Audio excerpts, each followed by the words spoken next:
Welcome to RCR Wireless News. I'm Martha DeGrasse, and I'm here today with Natasha Tamaskar. She is Vice President of Global Strategic Solutions at Genband. Natasha, thank you very much for being here today. Martha, thanks for having me. Our topic today is Wi-Fi and small cells, and I think that in the past, those have often been looked at as different, maybe even competing solutions, but now maybe we see a little more of a convergence. Natasha, what are you seeing at Genband? Yeah, from a Genband's perspective, Martha, we've been engaged in this market for several years now. We started out participating in the small cell space several years ago when actually even the standards were not out. And if I go back to that time and think about, how service providers were looking at both of these technologies, it seemed that, the service providers were looking at primarily deploying small cells at that point.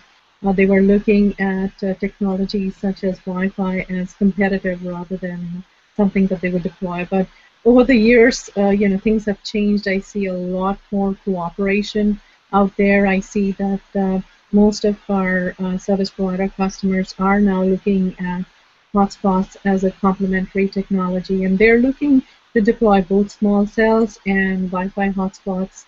And it's really dependent upon their problem statement in the sense, are they trying to solve the coverage problem inside homes, or are they trying to solve a capacity issue?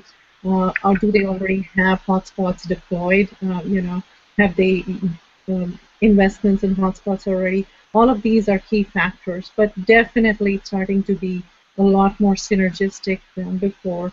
And of course, with the advancements in technology, there are a lot more opportunities to monetize those solutions as well. So much more progress than we would have seen before. We're also starting to see many of the service providers are integrating Wi-Fi technology as a part of small cells as well.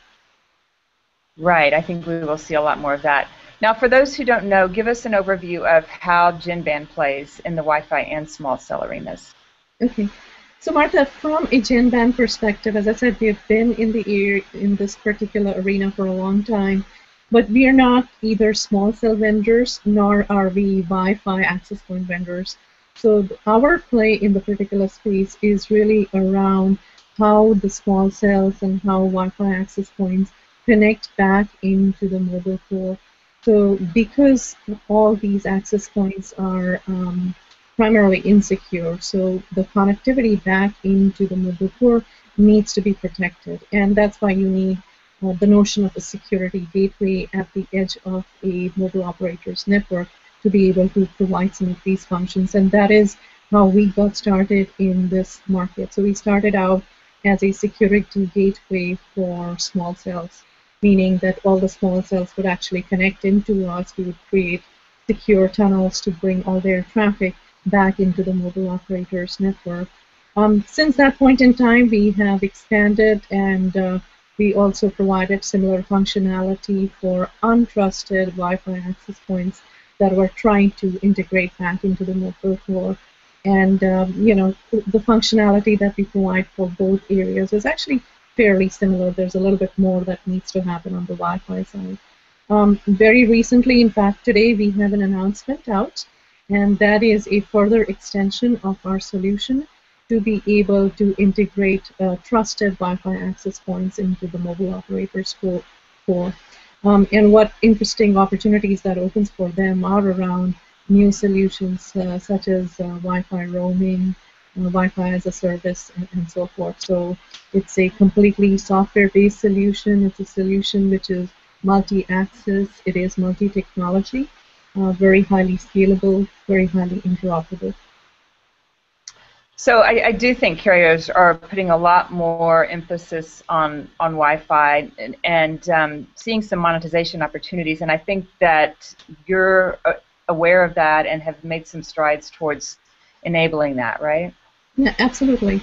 I think specifically on the Wi-Fi side, I think technology has continued to advance. One of the big things that we see out there is that we have Wi-Fi 2.0 that has come out into the market, which allows subscribers to connect seamlessly onto hotspots without having to do any manual procedures and things like that. That technology, in conjunction with the new standards that have been introduced, which allow the Wi-Fi hotspots to be integrated back with the mobile operator score, allows them to offer and other providers to offer new solutions such as Wi-Fi roaming, which means, as an example, if I am a customer of, say, one of the big mobile operators in the US, and I travel on to UK and I want to actually do Wi-Fi roaming, there might be other operators in that region that can offer such a service with now having relationships with my mobile operator in North America. So we would seamlessly take care of billing relationships, secure access, and so forth. And that is where we introduced the new functionality that I was talking about, which is known as SAMOG Gateway. Very, very cryptic term coming out of standards. SAMOG actually stands for S2A mobility over GTP types. So this is really a working group that has come up with a standard of how Wi-Fi access points that are trusted access points can connect back with the mobile operator's network. And they use this particular gateway function to be able to do so, and that's the piece that we are actually introducing into the market. Great. And what are you hearing from operators? Is security and the big concern, or are they starting to think more about the upside with this new connectivity and the ways that they can monetize it? I think security has always been a concern.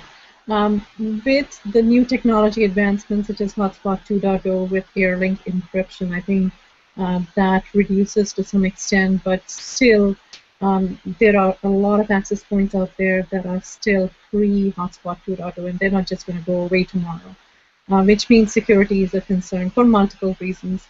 One of the reasons is physical security. You know, compared to large radio towers, which are completely secure entities, we are talking about small cells and Wi-Fi access points that are inside homes, that are mounted on certain, poles and things like that. So from, a security perspective, that is inherently insecure. The backhaul back into the mobile operator's network, that's another piece that is also insecure. I mean, it could be using a fixed backhaul, and that backhaul may be offered by an operator who has nothing to do with the mobile operator. And do they trust that? Maybe they could have if it was their own access points, but maybe not. So in that case, again, you need secure access. What does that mean? You need to be able to provide confidentiality. You need to be able to provide privacy. You need to be able to prevent man-in-the-middle attack, in between the access points, whether they're small cells or Wi-Fi, and the mobile operator's core. You need to be able to provide DOS protection. You need to be able to provide firewalling for traffic, which is, this is all IP traffic, so can tend to be quite insecure. So ultimately, I think you need multi-layers of security in your solution. And that is where actually a security gateway or a security gateway function actually comes in to be able to provide that. And what, interestingly enough, in this market, what becomes even more critical is how do you do that at scale? So during early days, people were talking tens of thousands of small cells, etc., right? So security was, in my opinion, those numbers were still small. We are now at a point in time that we are talking about millions of small cells being deployed, right? As you're going there, one of the things that happens is as soon as a small cell actually comes on alive, what that means is that it connects back into the mobile operator's network, and a security tunnel is actually created at that point in time. So whether there is any traffic or no traffic, that tunnel is up. So when you say there are 1 million small cells that are deployed, it means there are 1 million tunnels that are connected to the mobile operator's network, and they need to stay up all the time. And it's even more critical in terms of times when there are catastrophes. Say there's an earthquake or whatever happened in the network, everything's going down. How quickly can you recover from such a disaster? sub-second failovers and recovery, all those kind of things become really, really critical. And when you talk about millions of small cells planned to be deployed, that's primarily indoor small cells, right? Not outdoor? Absolutely. I mean, based upon the range of the small cells, there are obviously a lot more on the indoor side compared to the larger small cells, which are deployed in metros, and picocells, which are deployed, in metropolitan or urban areas and so forth. So clearly, the numbers continue to decrease as you're going from inside to outside. Now, from the user perspective, do you foresee seamless connectivity where, as users, we won't know when we're using a cellular connection, when we're using Wi-Fi, small cells and Wi-Fi, if they're not exactly integrated in one piece of hardware, they'll at least hand off seamlessly? Yeah, I mean, the standards have continued to evolve. One of the working items that I was talking about, which was about S2A mobility over GTP, it's actually a standard which also integrates mobility into the solution. And using gateways such as ourselves, our gateway, I would say, it allows you to have mobility between hotspots and the network. And what about voice calls over Wi-Fi? That's something new that we're hearing a lot more about recently. Are you hearing a lot about that from operators? Yeah, I mean, I think we are in deployments where our customer is deploying voice over Wi-Fi, so it is something that is becoming more prevalent. And as I said, because of advancements in technology, that makes it a little bit easier to do so because, more seamless your not handoff, but more seamless your onboarding onto Wi-Fi hotspots, the better it is for service providers because that experience for the end user becomes much more smoother. In fact, as I was telling some folks, is that a seamless user experience is one that you're not aware of. If you're aware, it means there is a problem, obviously. Right. From our perspective, what we do provide are solutions and capabilities, such that we are able to differentiate between voice traffic and data traffic and treat them differently. And that is very key, and that's very important because you are seeing traffic coming from the same location, which might be traffic which is doing streaming video and Netflix, and on the other hand, there is an emergency call going on. How do you make sure that you give appropriate, bandwidth and appropriate treatment to each one of those traffic conditions? Right. All right, Natasha Tamaskar, Vice President of Global Strategic Solutions at Genband. Thank you very much for being here today. Thank you, Martha. Thanks for your time. Bye-bye. Bye.